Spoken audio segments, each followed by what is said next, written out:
ആളാണ് എന്തേലും ഭഗവാനെന്ന് ചോദിച്ചിട്ടുണ്ട്. ആ അമ്മായിയൊക്കെ എന്തേലും കടിച്ചെന്ന് വേണ്ടിരുന്നിട്ട് കരഞ്ഞ്.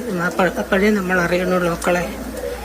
ഞാൻ പെട്ടെന്ന് ഞങ്ങൾ അറിഞ്ഞില്ല. ഈ ആശുപത്രിയിൽ എത്തിക്കുമ്പോൾ കൃത്യമായിട്ടുള്ള വൈദ്യപരിശോധന കിട്ടിയില്ല. നഴ്സ് മാത്രമാണ് ഈ കുട്ടി പരിശോധിച്ച് ഡോക്ടറൊന്ന് വന്ന് നോക്കാൻ പോലും തയ്യാറായില്ല എന്നുള്ളതാണ്. പാമ്പ് കടിയേറ്റതായിട്ടുള്ളൊരു സംശയം ഇവർ പറഞ്ഞിരുന്നു. പക്ഷെ അത് സ്ഥിരീകരിക്കാൻ ഇവർക്കും ആയില്ല. പക്ഷേ തൃശൂർ കോടാലിയിൽ സഹോദരങ്ങൾക്ക് പാമ്പുകടിയേറ്റ വീട്ടിലെ കിടപ്പുമുറിയിൽ വീണ്ടും പാമ്പിനെ കണ്ടെത്തി. അതിദാരുണമായ സംഭവമാണ് കഴിഞ്ഞ 2 ദിവസമായിട്ട് കേരളത്തിൽ കണ്ടുകൊണ്ടിരിക്കുന്നത്. ഏതെങ്കിലും ഒരു വാർത്ത, എന്തെങ്കിലും ഒരു ആക്സിഡന്റ്, എന്തെങ്കിലും ഒരു കൊലപാതകം, വാട്ടെവർ എന്തും ആയിക്കോട്ടെ, അങ്ങനെ ഒരു സാധനം വന്നു കഴിഞ്ഞാൽ നമ്മുടെ നാട്ടിലൊരു ട്രെൻഡ് എന്താണെന്ന് ചോദിച്ചു കഴിഞ്ഞാൽ അത് തന്നെ ആയിരിക്കും കണ്ടിന്യൂസ് 2-3 ഡേയ്സ് ആയിട്ട് നടന്നുകൊണ്ടിരിക്കുന്നത്. ഇപ്പൊ ഒരു പാമ്പാ, അതും വെറും പാവം കുഞ്ഞു പിള്ളേരുടെ ജീവൻ എടുക്കുന്ന ഒരു കാര്യം ഞാൻ വ്യക്തമായിട്ട് ഈ വീഡിയോയിൽ കാണിക്കാം. ഈ തിരുവനന്തപുരം ജില്ലയിലെ ആറ്റിങ്ങൽ ചിറയൻകീഴ് മരിച്ചിട്ടുള്ള ദീക്ഷൻ എന്ന് പറഞ്ഞ പയ്യൻ, ആ പയ്യന്റെ ദേഹത്ത് പാമ്പ് കടിയേറ്റ് ആശുപത്രിയിൽ കൊണ്ടുപോയിട്ടുണ്ടെങ്കിൽ അവിടെ വ്യക്തമായ പ്രാഥമിക ചികിത്സ ഉൾപ്പെടെയുള്ള കാര്യങ്ങൾ കൊടുത്തിട്ടില്ല, അതിനവിടെ ആളില്ല, ഉണ്ടെങ്കിൽ അത് തിരിഞ്ഞു നോക്കിയിട്ടില്ല എന്നുണ്ടെങ്കിൽ ആ മരണത്തിന് ഉത്തരവാദി പാമ്പ് മാത്രമായിരിക്കുമോ? അല്ല. ഉത്തരവാദിത്വത്തോടു കൂടി ചികിത്സ കൊടുക്കാത്ത വ്യക്തിയും അതിന് ഉത്തരവാദിയാണോ? ഞാൻ വ്യക്തമായിട്ട് അതുമായിട്ട് ബന്ധപ്പെട്ടുള്ള കുറച്ച് കാര്യങ്ങൾ ഇതിനകത്ത് വെക്കാം. ഇത് 1-2 കേസസ് അല്ല. തൃശൂർ ജില്ലയിൽ തന്നെ സഹോദരങ്ങളായ 2 പേരെ പാമ്പ് കടിച്ചു. ഒരു 2.5 വയസ്സുള്ള ഒരു കുഞ്ഞിനെ പാമ്പ് കടിച്ചു. ഇതേ ഇപ്പം തിരുവനന്തപുരം ജില്ലയിലും ഇതുപോലെ തന്നെ നടന്നിരിക്കുന്നു. ഞാൻ അതുമായിട്ട് ബന്ധപ്പെട്ട് കുറച്ചധികം വീഡിയോ ക്ലിപ്പുകളും അതിന്റെ കുറച്ച് കാര്യങ്ങളും വ്യക്തമായിട്ട് ഇതിനകത്ത് വെക്കാം. നിങ്ങൾ തന്നെ കണ്ട് വിലയിരുത്തിയതിനു ശേഷം ഇത് പറയുക. 2-3 കാര്യം എനിക്ക് ഇതിനകത്ത് പറയാനുണ്ട്. ഈ ചൂട് കാര്യങ്ങളൊക്കെ ആയതുകൊണ്ട് പാമ്പുകൾ ഇറങ്ങി നടക്കാൻ, ഇഴജന്തുക്കളുടെ ശല്യം വളരെയധികം കൂടാനുള്ള കാര്യം ഇതിപ്പോൾ ഞാനായിട്ട് പറയേണ്ട കാര്യമില്ല, എല്ലാവർക്കും അറിയാവുന്ന ഒരു കാര്യമായിരിക്കും. ചെരുപ്പൊക്കെ ഇടുമ്പോഴത്തേക്കിന് ഷൂസും കാര്യങ്ങളൊക്കെ പ്രോപ്പറായിട്ട് നോക്കുക. പിന്നെ വീട്ടിലെ ചെടിച്ചട്ടികളുണ്ടെങ്കിൽ എല്ലാം കൂടെ എടുത്ത് ഇങ്ങനെ കയറ്റി ചെടികളെയൊക്കെ സ്നേഹിക്കാൻ, ചെടിച്ചട്ടിയെ സ്നേഹിക്കാൻ, അതിന് വലിയ കുഴപ്പമൊന്നുമില്ല. അത് സ്നേഹിക്കുക ഇച്ചിരി ദൂരെ നിന്ന് കണ്ടാൽ വലിയ കുഴപ്പമൊന്നുമില്ല. വെള്ളമടിച്ച് ദൂരെ നിന്ന് കണ്ടാൽ പഠിച്ചത് തൊട്ടും തലോടി എടുത്തൊന്നും ഈ സമയത്ത് വലുതായിട്ട് പരിചരിക്കാതിരിക്കുക. അല്പം ഒന്ന് ഗ്യാപ്പൊക്കെ ഇട്ട് വീടിന്റെ സൈഡിലും ഭിത്തിയുടെ സൈഡിലും, അതായത് ഇവർക്ക് ഈ ഇഴഞ്ഞു കയറാൻ പാകത്തിലുള്ള സൈഡിൽ നിന്നൊക്കെ എന്തെങ്കിലുമൊക്കെ വല്ല കോണിപ്പൊടിയോ എന്തെങ്കിലുമൊക്കെ ഒരു വല്ല മണലോ വല്ല നമ്മുടെ മൺവെട്ടി അങ്ങനെ ചാരിയൊക്കെ വെച്ചിട്ടുണ്ടെങ്കിൽ ഈ സാമാനങ്ങളൊക്കെ എടുത്തൊന്ന് മാറ്റി വെച്ചാൽ വളരെ ഉപകാരമാണ്. അടുക്കള അവിടെ മറ്റേ ഗ്രില്ലും സാമാനങ്ങളൊക്കെ ആണെങ്കിൽ ആ സൈഡിൽ ഇത് വരാത്ത രീതിയിൽ എന്തെങ്കിലുമൊക്കെ സ്പ്രേ ചെയ്തൊക്കെ വെച്ച് നമുക്ക് പ്രിക്വേഷൻ ആണല്ലോ വേണ്ടത്. ഈ നാട്ടിലൊരു പ്രിക്വേഷൻ ഇല്ലാതെ വരുമ്പോഴാണ് ഏറ്റവും കൂടുതൽ അപകടങ്ങൾ ഉണ്ടാകുന്നത്. അങ്ങനൊരു അപകടം ഉണ്ടായതിനു ശേഷം പിന്നെ ഭയങ്കര പ്രിക്വേഷൻ ആയിരിക്കും. ഇപ്പം ആ തൃശ്ശൂർ ജില്ലയിലാണെങ്കിലും ഉൾപ്പെടെ മരിച്ചതിന് ശേഷം ആ വീടിന്റെ 4 ചുറ്റും തീയിട്ടേക്കുന്നു. വനത്തോട് ചേർന്നുള്ള വീടാ. എന്തുകൊണ്ട് വനപാലകർക്ക് ഇവർക്ക് വ്യക്തമായിട്ട് ഒരു ഇന്റൻഷൻ അവർക്ക് കൊടുത്തുകൂടാം? ഇങ്ങനൊരു സാധനം ചൂടാണ്, ചാൻസ് ഉണ്ട്, നിങ്ങൾ വീടും പരിസരവും ഇതുപോലെ ചെയ്തിടണം, അല്ലേ? അങ്ങനല്ലേ വേണ്ട. അപകടം വന്നതിന് ശേഷം നമ്മൾ റെഡിയാക്കുന്നതിനേക്കാളും കൂടുതൽ വരാതിരിക്കുക എന്നുള്ള കാര്യം തന്നെ. ഇപ്പൊ പിള്ളേരൊക്കെ ഉണ്ടെന്നുണ്ടെങ്കിൽ വല്ല പന്തും പൂറൊക്കെ വല്ല എന്തെങ്കിലും കീഴിലോട്ട് നിന്ന് കയറുമ്പോൾ ഓടിച്ചെന്ന് അതിനെ എടുക്കാനും പിടിക്കാനും ഒന്നും നിൽക്കാതെ നോക്കുക. വല്ല പൂച്ചക്കുഞ്ഞുങ്ങളൊക്കെ ഇല്ലാത്ത വീടാണെങ്കിൽ അത്യാവശ്യം നിങ്ങളെ മൃഗങ്ങളൊക്കെ വളർത്താനൊക്കെ ഭയങ്കര ആഗ്രഹമുള്ളവരാണ്.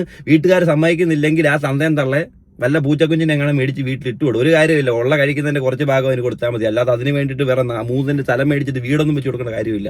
അങ്ങനെ ഒരു സാധനം ഉണ്ടെന്നുണ്ടെങ്കിൽ ഇങ്ങനെയൊക്കെ ഉണ്ടെങ്കിൽ ഇവർക്ക് പെട്ടെന്ന് സ്മെല്ല് ചെയ്യാൻ പറ്റും. ഈ സാധനത്തിനെ കൃത്യമായിട്ട് അവർക്ക് പിക്ക് ചെയ്യാൻ പറ്റും. പിക്ക് ചെയ്ത് കഴിഞ്ഞാൽ അവന്റെ കയ്യിൽ നിന്നും ഒരു പാമ്പും പഴുതാര പോലും കൈ വിട്ട് പോകത്തില്ല. അത്രയും നല്ല ഉപകാരപ്പെട്ട ജീവിയായിരിക്കും പൂച്ച. പിന്നെ അല്പം ഷോ ആണ് പൂച്ചയ്ക്ക്, അത് പിന്നെ നമ്മൾ മൈൻഡ് ചെയ്യേണ്ട, അത് അവന്റെ കാറ്റഗറി എങ്ങനെ ആയതുകൊണ്ടാണ്. അപ്പൊ നമുക്ക് കാര്യത്തിലേക്ക് കറങ്ങി വരാം.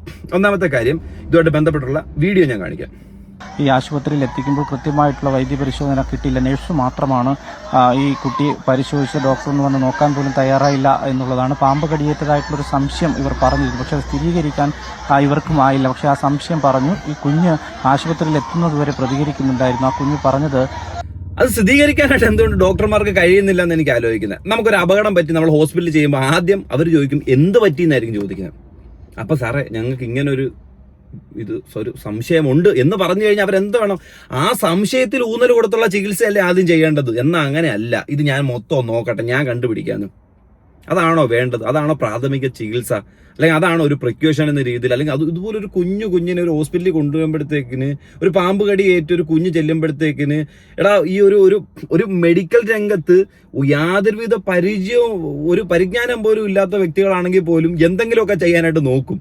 ഒന്നുമില്ലെങ്കിലും മാറി നിന്ന് കരയുമെങ്കിലും ചെയ്യും. ആ രീതിയിൽ ഒരു പ്രാഥമിക ചികിത്സയോ അല്ലെങ്കിൽ ഒരു പ്രാഥമിക ധർമ്മം, ചികിത്സ മാറ്റുക, ധർമ്മം, ഒരു പ്രാഥമിക ധർമ്മം പോലും പ്രോപ്പറായിട്ട് കൊടുക്കാൻ കഴിയത്തില്ല, അല്ലെങ്കിൽ അത് ചെയ്യാൻ പറ്റത്തില്ല എന്നുണ്ടെങ്കിൽ എന്തിനാണ് പൊതുജനങ്ങളുടെ പൈസ മേടിച്ച് തിന്നു തൂറി ഇതുപോലൊരു സ്ഥലത്തിരിക്കേണ്ട ആവശ്യം? നാണം ഉണ്ടെങ്കിൽ അവിടെ നിന്ന ആൾക്കാർക്ക് അല്പമെങ്കിലും ഉളുപ്പുണ്ടെങ്കിൽ അതിൻ്റെ മെയിൻ ഡോക്ടർ ആരാ, നൈറ്റിൽ നിൽക്കുന്ന ഡ്യൂട്ടി ചെയ്യുന്ന ഡോക്ടർ ആരാ, അവനോടാണ് ഞാൻ പറയുന്നത്. നാണം ഉണ്ടെങ്കിൽ ഇറങ്ങിപ്പോണം. 1 രൂപ പോലും മേടിക്കാനായിട്ട് നിൽക്കാതെ ഇറങ്ങിപ്പോണം. കാരണം കേസ് ഞങ്ങളുടെ കയ്യിൽ പാമ്പിൻ്റെ കേസ് വന്നു, ഞങ്ങളുടെ കയ്യിൽ മറ്റേ കേസ് വന്നു, മറിച്ച് കേസ് വന്നു, ഞങ്ങൾക്ക് ഇതിനായിട്ടുള്ള സാധനങ്ങളില്ല. അതൊന്നും ഇവിടെ കേൾക്കണ്ട. സാധനങ്ങളില്ല എന്ന് കേൾക്കാൻ വേണ്ടിയിട്ടല്ല ഒരു ഹോസ്പിറ്റൽ. വരുന്ന രോഗി ഈ ഹോസ്പിറ്റലിൽ സാധനങ്ങൾ ഉണ്ടോ എന്നറിയാൻ വേണ്ടിയിട്ടല്ല. ഇത് ഡോക്ടറെ മാത്രം ബാധിക്കുന്നതല്ല, അത് പ്രോപ്പറായിട്ട് നോക്കുന്ന ആരാണ്, അതിൻ്റെ സാധനങ്ങൾ അസംബിൾ ചെയ്യുന്ന ആരാണ്, ഈ പുണ്ടച്ചുമാരെ എല്ലാത്തിനും ഇതിനകത്ത് പ്രതിയാക്കണം. അങ്ങനെ തന്നെ വേണം. തൻ്റെ കാലിൽ കൂടെ എന്തോ ഇഴഞ്ഞു പോയി കടിച്ചു എന്നുള്ളതാണ്. പക്ഷേ ഒരു സംശയം ആശുപത്രിയിൽ പറയുന്നു. പക്ഷേ അത്തരത്തിലുള്ളൊരു പരിശോധനകളൊന്നും തന്നെ ആശുപത്രി അധികൃതർ നടത്താൻ തയ്യാറായില്ല എന്നുള്ളതാണ് ഏറ്റവും പ്രധാനപ്പെട്ട ഒരു കാര്യം. തുടർന്ന് മെഡിക്കൽ കോളേജിലേക്ക് വിടുകയായിരുന്നു. ഈ ആശുപത്രിയിൽ തന്നെ ആൻറ്റിവെനമുണ്ട്, താലൂക്ക് ആശുപത്രിയാണ്, പക്ഷേ സ്റ്റോക്കുണ്ട്. പക്ഷേ ആൻറ്റിവെനം ഇഞ്ചക്ട് ചെയ്യാൻ വേണ്ടി അധികൃതർ തയ്യാറായില്ല എന്നുള്ളതാണ് വലിയ വീഴ്ചയാണ് ഈ ആശുപത്രിക്കെതിരെ ബന്ധുക്കൾ ആരോപിച്ചത്. തുടർന്നിപ്പോൾ DMO റിപ്പോർട്ട് തേടിയിരിക്കുന്ന ഒരു സാഹചര്യം കൂടി ഉണ്ട് എന്നുള്ളതാണ് ഏറ്റവും പ്രധാനപ്പെട്ട കാര്യം. സൂപ്രണ്ടിനെ മാധ്യമങ്ങളടക്കം ഈ ആന്റിവെനം എന്തോത്തിന് വെച്ചേക്കുന്നത്? പായസം വയ്ക്കുമ്പോൾ അതിനകത്തിട്ട് കലക്ക് നഴ്സുമാർക്കും ഡോക്ടർമാർക്കും കമ്പൗണ്ടറിനും കൂടെ ഒക്കെ ഇരുന്ന് കഴിക്കാൻ വേണ്ടിയിട്ടാ? അല്ല, എനിക്ക് മനസ്സിലാവുന്നില്ല. നിങ്ങൾക്ക് ഞാൻ പലപ്പോഴും ശ്രദ്ധിച്ചിട്ടുണ്ട് പല ഹോസ്പിറ്റലിലെയും കാര്യം. നിങ്ങളെ കൊണ്ട് കേസൊന്നും താങ്ങാൻ പറ്റുന്നില്ലെങ്കിൽ പിന്നെ എന്തിന് ഈ സാമാനം തുറന്നു വെച്ച് കഴുത്തിൽ കൂടെ ഒരു കോണാനും തൂക്കിയിട്ടിരിക്കേണ്ട ആവശ്യം? കളഞ്ഞിട്ട് വേറെ വല്ല പണിക്കും പോകണം. ഇവിടെ പറ്റത്തില്ല, മറ്റേടത്ത് കൊണ്ടുപോകും. എടാ, അവിടെ പോലെ പോകാൻ വയ്യാത്തോണ്ടല്ലേ മറ്റേടത്തോട്ട് ഓടി വരുന്നത്. നീയൊക്കെ ആലോചിക്കാത്ത എന്താ? അവിടെ പോകാൻ വയ്യാത്തോണ്ട്, ചിലപ്പോൾ അവിടെ എക്സ്പെൻസ് ആയതുകൊണ്ടും അവിടത്തേക്ക് ദൂരം കൂടുതലായതുകൊണ്ടായിരിക്കും നമ്മൾ ഇങ്ങോട്ടേക്ക് വരുന്നത്. അപ്പൊ ഇതുപോലുള്ളൊരു കാര്യം ഒരു അസംഷൻ ചെയ്തിട്ട് അവിടെ ആന്റിവെനം കയ്യിൽ ഉണ്ടാഞ്ഞിട്ട് ഒരു പാമ്പ് കടിയേറ്റ ചെറുക്കൻ എങ്ങനെ ആയിരിക്കും? ഈ വെനം വന്നിട്ട് വേണ്ട കയ്യിലാന്ന് വെച്ചോ, കടിച്ചിട്ട് വെനം വന്നിട്ട് ആന്റിവെനം കുത്തുന്നിടം വരെ അരമണിക്കൂർ ഇവിടെ, അത് കഴിഞ്ഞ് അരമണിക്കൂർ ഇവിടെ, പിന്നെ അരമണിക്കൂർ ഇവിടെ, പിന്നെ 3.5 മണിക്കൂർ കഴിയുമ്പോഴേ ഇത് തോളിന് മേലോട്ട് കയറുന്നത്. അങ്ങനെയാണോ? അല്ല, എനിക്ക് മനസ്സിലാവുന്നില്ല. ഒരു പ്രാഥമിക നമ്മളൊക്കെ സ്കൂളിൽ പഠിച്ചിട്ട് പാമ്പ് കടി ഏറ്റവും എവിടെയെങ്കിലും ഇട്ടുവാണെങ്കിൽ അത് പ്രോപ്പറായിട്ട് നമ്മളവിടെ ബ്ലഡ് സർക്കുലേഷൻ ഇല്ലാത്ത രീതിയിലൊക്കെ പിടിക്കാന്നൊക്കെ ഉള്ളത്. ആധികാരികമായിട്ട് ആരെങ്കിലും ഉണ്ടെങ്കിൽ ഒന്ന് കമന്റ് ബോക്സിൽ ഒന്ന് രേഖപ്പെടുത്തും. ഇതൊക്കെ ചെയ്യേണ്ട കാര്യങ്ങളാണ്. ഇതിപ്പോൾ വരുന്ന വ്യക്തികൾക്ക് അല്ല പ്രായമുള്ളവർ കൊണ്ടുവരുന്ന അറിഞ്ഞില്ല എന്നുണ്ടെങ്കിൽ ഒരു സാധാ നേഴ്സിനോ കമ്പൗണ്ടർക്കോ ചെയ്തു കൊടുക്കാൻ പറ്റുന്ന കാര്യം. ഇമാതിരി സാധനങ്ങളൊന്നും ഇല്ലാതെ പാമ്പ് കടി ഏറ്റ കൊച്ചിനെ അടുത്ത ഹോസ്പിറ്റലിലോട്ട് പറഞ്ഞു വിടുമ്പോഴേ തന്നെ ജീവൻ അവിടെ വെച്ച് തന്നെ തീരുന്നു എന്ന് അറിയാത്ത പറഞ്ഞിട്ട് കാര്യമില്ല. രാത്രി ആയതുകൊണ്ട് ചിലപ്പം ഉറങ്ങാനായിരിക്കും. അതാ അവരോട് പ്രതികരണം തേടിയിരുന്നു. പക്ഷെ ഒന്ന് മിണ്ടാൻ പോലും തയ്യാറായിട്ടില്ല എന്നുള്ളതാണ് ഏറ്റവും പ്രധാനപ്പെട്ട ഒരു കാര്യം. വളരെ വൈകാരികമായിട്ടുള്ള ചില രംഗങ്ങൾക്ക് കൂടിയാണ് നമ്മൾ സാക്ഷ്യം വഹിക്കുന്നത്. കാരണം 2 കുട്ടികളാണ് ഈ മാതാപിതാക്കൾക്ക്. ഇളയ ഒരു 4 വയസ്സായ മകളാണ്, ദിക്ഷലിന് അനുജത്തിയാണ് ഉള്ളത്. ഒപ്പം അച്ഛനും അമ്മയും അച്ചാമ്മയും ഉള്ള ഒരു ചെറിയ കുടുംബം. ഇവിടേക്കാണ് ഇത്തരത്തിലുള്ളൊരു ദുഃഖാന്തരീക്ഷം നിറഞ്ഞു നിൽക്കുന്നത്, അല്ലെങ്കിൽ തളം കെട്ടി നിൽക്കുന്നതൊക്കെ തന്നെ നമുക്ക് പറയാം. വളരെ വൈകാരികമായിട്ടുള്ള ചില നിമിഷം നാട്ടുകാരടക്കം ഇവിടെ തടിച്ചു കൂടിയിട്ടുണ്ട്. അല്പസമയത്തിനകം ഈ വീട്ടുവളപ്പിൽ തന്നെ ദിക്ഷലിനെ സംസ്കരിക്കും. വീടിൻ്റെ തൊട്ട് മുൻവശത്താകെ 5 സെന്റ് മാത്രമാണ് ഇവർക്ക് ഭൂമിയുള്ളത്. അതും ഈ ഇടയ്ക്ക് കുടികിടപ്പ് അവകാശമായി കിട്ടിയതാണ് ഈ ഭൂമി. അവിടെ വീടിന് മുന്നിലായിട്ട് ഈ ദിക്ഷലിനെ സംസ്കരിക്കുന്നത് അല്ലെങ്കിൽ അടക്കം ചെയ്യുന്നതിന് വേണ്ടിയിട്ടുള്ള കുഴി എടുക്കുന്ന ഒരു കാഴ്ചയും നമുക്ക് കാണാൻ വേണ്ടി കഴിയുമെന്നുള്ളതാണ് ഏറെ വൈകാരികമായിട്ടുള്ള. എന്റെ പൊന്നളെ, ഒന്ന് ആലോചിച്ച് നോക്കേ. ഇന്നലെ വരെ ആ മുറ്റത്തിരുന്ന് കളിച്ചുകൊണ്ടിരുന്ന ഒരു കുഞ്ഞ, അടുത്ത ദിവസം ആ കളിച്ചുകൊണ്ടിരുന്ന സ്ഥലത്തെ മണ്ണിനടിയിൽ ഒരു കുഞ്ഞു പെട്ടിക്കകത്ത്. ആ മണ്ണിൽ കണ്ടിട്ടുള്ള മാതാപിതാക്കളുടെ അവസ്ഥയൊന്ന് ആലോചിച്ച് നോക്കേ. ഒരു അനിയത്തിയുണ്ട്.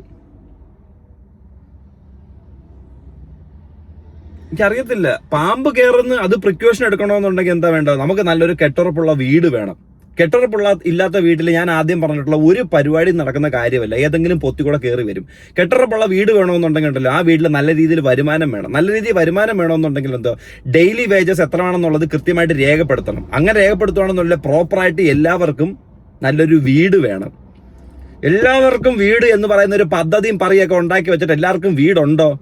അവരുടെ വീടിന്റെ അവസ്ഥ അടുത്ത വീഡിയോക്കകത്ത് ഞാൻ കാണിച്ചു. ആരെങ്കിലും ഒക്കെ ഉണ്ടെങ്കിൽ എന്തെങ്കിലുമൊക്കെ കൊടുത്ത് സഹായിച്ച് ഈ സാധനം ഒന്ന് അവരെ നല്ല ഇങ്ങനെയൊക്കെ ഉണ്ടെങ്കിൽ അതൊക്കെ നടക്കട്ടെ. അല്ലെ, എനിക്ക് അറിയാൻ വയ്യ ഇതൊക്കെ എങ്ങോട്ടാ പോകുന്നത്. വോട്ട് വരുമ്പോഴത്തേക്കിന് ഇപ്പൊ എനിക്കൊന്ന് ഈ അവിടെ ആറ്റിങ്ങൽ മത്സരിക്കുന്ന സ്ഥാനാർത്ഥികളെല്ലാം അവിടെ വന്ന് കാണുമായിരിക്കും അല്ലേ? വന്ന് നിങ്ങളെല്ലാവരെയും കണ്ടിട്ട് പോയി കാണും. 3-ാം തീയതി ആ സാമാനം കിട്ടിക്കഴിയുമ്പോഴേ ഇനി ഇവർക്ക് അനങ്ങാൻ പറ്റൂ. 3-ാം തീയതിയെ ഈ സാധനം കിട്ടിയാലേ അനങ്ങും. അല്ലാതെ ഞാൻ അവിടെ പൈസ കൊടുത്തു കഴിഞ്ഞാൽ, അല്ല ഞാൻ അവരെന്തെങ്കിലും പദ്ധതി കൊടുത്ത് രക്ഷിച്ചു കഴിഞ്ഞാൽ ചിലപ്പോൾ ഞങ്ങൾ ജയിച്ചില്ലെങ്കിലോ എന്നൊരു ചിന്താഗതിയിലായിരിക്കും ഇരിക്കുന്നത്. എല്ലാവരും കണക്കാ. മരവും തീടും. അല്ലാതെ വേറെന്താ പറയാൻ ഇതിനെപ്പറ്റി പറയാൻ കഴിഞ്ഞാൽ ആ കണ്ടുകൊണ്ടിരുന്ന സിറ്റുവേഷൻ ഉണ്ട്. നിങ്ങൾ അമ്മുമ്മ, ഞാൻ വീഡിയോ കാണിക്കാം, അമ്മുമ്മയൊക്കെ നിങ്ങൾ നോക്കണം. അതൊക്കെ കണ്ടിട്ട് നിങ്ങൾ തന്നെ തീരുമാനിക്കണം. ഇതൊക്കെ എന്തായാലും ചെയ്യും. ഇത് ദീക്ഷിതിന്റെ മുത്തശ്ശിയാണ്. മുത്തശ്ശി ഇന്നലെ ഈ മുറിയിൽ ദീക്ഷിതിനൊപ്പമായിരുന്നു ഉണ്ടായിരുന്നു. ഞാനും എൻ്റെ മോനും ഒത്താണ് കിടക്കണത്. കുഞ്ഞിന്നലെ താഴെയായിരുന്നു കിടന്നിരുന്നത്. ഞാനും എൻ്റെ മോനും താഴെ തന്നെ കുറെ താഴോട്ട് താഴെ തന്നെ കിടക്കണത്. അപ്പോഴാണ് രാത്രി കണ്ട് ഞാൻ സംഭവിച്ചത്. നമ്മളാരും അറിഞ്ഞില്ല. പുള്ള ചാടി എണീച്ചും കൊണ്ട് കരഞ്ഞുകൊണ്ട് ലൈറ്റ് ഇട്ടപ്പോൾ കരഞ്ഞപ്പോൾ എൻ്റെ ഇളയ മോളാണ് എന്തേലും മോനെന്ന് ചോദിച്ചിട്ടുണ്ട്. ആ അമ്മായി എന്തേലും കടിച്ചെന്ന് പറഞ്ഞിരുന്നിട്ട് കരഞ്ഞ്. അപ്പോഴേ നമ്മൾ അറിയണുള്ളൂ മക്കളെ. ഞാൻ പെട്ടെന്ന് ഞങ്ങൾ അറിഞ്ഞില്ല. കൃത്യമായിട്ട് കടിയേറ്റപ്പോ കുഞ്ഞ് ചാടി എഴുന്നേക്ക് അത് അവിടെ വെച്ച് എന്തോ കടിച്ചെന്നും പറയുന്നുണ്ട്. ഈ ഒരു കാര്യം ഹോസ്പിറ്റലിൽ പറഞ്ഞിട്ട് പോലും ആ ഹോസ്പിറ്റലുകാർക്ക് പ്രാഥമിക ഡ്യൂട്ടി എന്താണെന്ന് ചെയ്യാതെ, ആന്റിവെനം എന്താണെന്ന് അത് കുത്തിവെക്കാതെ, കയ്യിലുണ്ടാഞ്ഞിട്ട് ചെയ്യാതെ ഹോസ്പിറ്റലിൽ നിന്ന് മാറ്റി അടുത്ത ഹോസ്പിറ്റലിലോട്ട് പറഞ്ഞു വിട്ട ഇവൻ തന്നെ കൊലയാളി.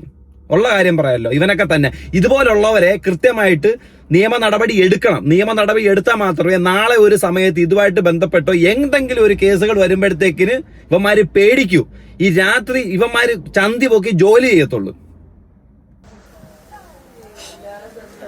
ഇതിനൊക്കെയാണ് നമ്മൾ അറിഞ്ഞത്. നമ്മൾ ചെല്ലത്താണോ വലിയ ആഴക്കിലൊക്കെ കടിച്ചാണോ ഞങ്ങളെ അറിഞ്ഞില്ല. ഞാനെന്ത് വാങ്ങാണ് കടിച്ചതെന്ന്. അക്ഷയ, കൂടുതൽ സംസാരിക്കാൻ പറ്റുന്ന ഒരു സാഹചര്യത്തിലല്ല ഈ വീട്ടിലുള്ള ആരുമുള്ളത്. നമുക്ക് ഇവരുടെ ഒരു അവസ്ഥ കണ്ട അവർക്ക് കൂടുതൽ സംസാരിക്കാൻ വയ്യെന്നുണ്ടെങ്കിൽ പിന്നെ എന്താ ഊമ്പാൻ ആ മാഗിയും കൊണ്ട് അവരെ വായിലോട്ട് കയറി ചെന്നത്? അവർക്ക് കൂടുതൽ സംസാരിക്കാൻ താല്പര്യമെങ്കിൽ എല്ലാം കേൾക്കാൻ വേണ്ടി കെട്ടിപ്പിടിച്ച് നിന്ന് കേൾപ്പിക്കും. എന്നിട്ട് മാറി നിന്നിട്ട് മറ്റേത് മറിച്ചത് തന്നെ. എന്തായാലും പരിപാടി എല്ലാ ഊമ്പിത്തരം തന്നെ മനസ്സിലാകും എത്ര മോശം ഒരു സിറ്റുവേഷനിലൂടെയാണ് ഇവർ കടന്നു പോകുന്നതെന്ന്. അത് ഇവരുടെ വീടിന്റെ കാര്യമായാലും ഇപ്പോൾ സംഭവിച്ച ഈ ഒരു അപകടത്തിലൂടെ ആയാലും അത്രയും മോശമായ ഒരു അവസ്ഥയിലൂടെയാണ് ഈ കുടുംബം കഴിഞ്ഞു പോകുന്നതെന്ന് തന്നെ പറയാം. അത്രയും മോശമായ അവസ്ഥയിലൂടെയാണ് അവർ കടന്നു പോകുന്നത് എന്ന് പറയുകയും ചെയ്യും, അത് കാണിക്കുകയും ചെയ്യും. അതിന്റെ ഇവിടെ ക്യാമറ എടുക്കുന്നവർ അത് നോക്കി സൂം അടിച്ച് സൂം ഇന്ന് സൂം ഔട്ട് അടിച്ച് കാണിക്കുകയും ചെയ്യും. എന്തൊക്കെ മോശം സിറ്റുവേഷനിൽ കൂടെ ആണ് കടന്നു പോയിക്കൊണ്ടിരിക്കുന്നത്. എല്ലാവരും ക്യാമറ എടുത്തവനും ഒന്ന് ആലോചിച്ച് നോക്കണമായിരുന്നു.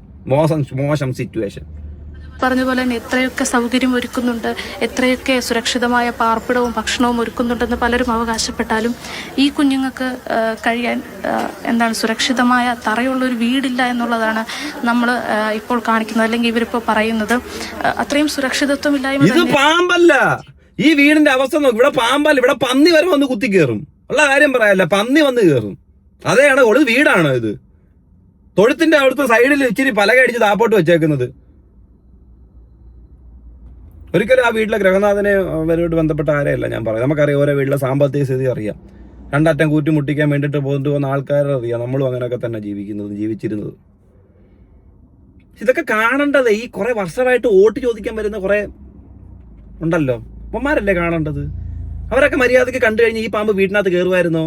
യവന്മാരെ എല്ലാത്തിനും പ്രതിയാക്കണം. ഇവന്മാരെ എല്ലാത്തിനും. അവിടുത്തെ സ്ഥിരം കൗൺസിലർ ഉണ്ടെങ്കിൽ കൗൺസിലർ, പഞ്ചായത്താണെങ്കിൽ പഞ്ചായത്ത്, അതിന്റെ MLA, ഈ കാണാത്ത ഡോക്ടർ, അവിടെ അന്ന് ഡ്യൂട്ടിയിലുണ്ടായിരുന്ന നേഴ്സ്, അവരുടെ DMO പ്രോപ്പറായിട്ട് അവിടെ മരുന്ന് സപ്ലൈ ചെയ്തിട്ടില്ലെങ്കിൽ അവന്മാര് തുടങ്ങി ഇതിലറ്റത്ത് ആരെയൊക്കെ ചേർക്കാൻ പറ്റും ഇവന്മാരെ എല്ലാം ചേർത്ത് ഒരു പ്രതിയാക്കി കഴിഞ്ഞുണ്ടല്ലോ.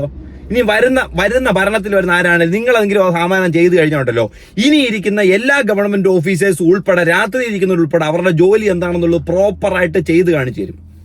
അതല്ല നമുക്ക് വേണ്ടത്, അത് തന്നെ വേണ്ടത്. പക്ഷെ വായിട്ട് അലയ്ക്കാൻ മാത്രമേ പറ്റൂ. ഒരു പറി എന്നെ കൊണ്ട് ചെയ്യാൻ പറ്റത്തില്ല. മൈജ് ആയിരുന്നു ആ കുഞ്ഞിന്റെ ജീവൻ നഷ്ടമാകാനായിട്ട് കാരണം. അക്ഷയ, അതായത് നമ്മൾ കാണുന്നത് ഷെഡ് കൊണ്ട് ആ വീട് മറച്ചിട്ടുണ്ട് എന്നതിനപ്പുറത്തേക്ക് അതൊരു വീടെന്ന് നമുക്ക് അതിനെ പറയാൻ പറ്റില്ല. അതിനൊരു തറ പോലും ഇല്ലാത്തൊരു സ്ഥലമാണ്. അവിടേക്കാണ് അവിടെ പാമ്പിനെന്നല്ല ഏത് ജീവജാലങ്ങൾക്ക് വേണമെങ്കിലും യഥേഷ്ടം പ്രവേശിക്കാൻ പറ്റുന്ന അവസ്ഥയാണ്. താഴെ കൂടെയൊക്കെ തുറന്നു കിടക്കുന്നൊരവസ്ഥയാണ്. നമ്മൾ കഴിഞ്ഞ ദിവസം തൃശ്ശൂരിലെ വീട്ടിനകത്ത് നിന്ന് കുഞ്ഞിനെ പാമ്പ് കടിയേറ്റ കാര്യം റിപ്പോർട്ട് ചെയ്യപ്പെടുമ്പോഴും അതിൽ ആശങ്കപ്പെടുമ്പോഴും അവിടെ വീടിനൊരു അടച്ചുറപ്പുള്ള ഒരു വീട് അവിടെ ഉണ്ടായിരുന്നു. പക്ഷെ വീടില്ല. മാത്രമല്ല കുഞ്ഞും മുത്തശ്ശിയും അവർ കുറെ കാലമായി നിലത്താണ് കിടക്കാറ് എന്നുള്ളത് പറയുന്നു. നിലത്ത് മണലാണ്, മണലും കുറച്ചു ഭാഗം ചാണകം മെഴുകിയിട്ടുള്ളൊരു തറ മാത്രമാണ്. അത് തറയല്ല, ഒരു ഭൂതിരപ്പ്.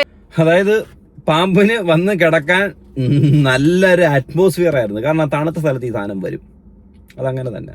കാറിലൊക്കെ ഇരിക്കുമ്പോഴും എല്ലാം നോക്കണം, കാല് പൊക്കി വീട് ചെയ്യാനും പറ്റത്തില്ല. അതാ പറയുന്നത്, തണുത്ത സ്ഥലത്ത് ഈ സാധനം വരും.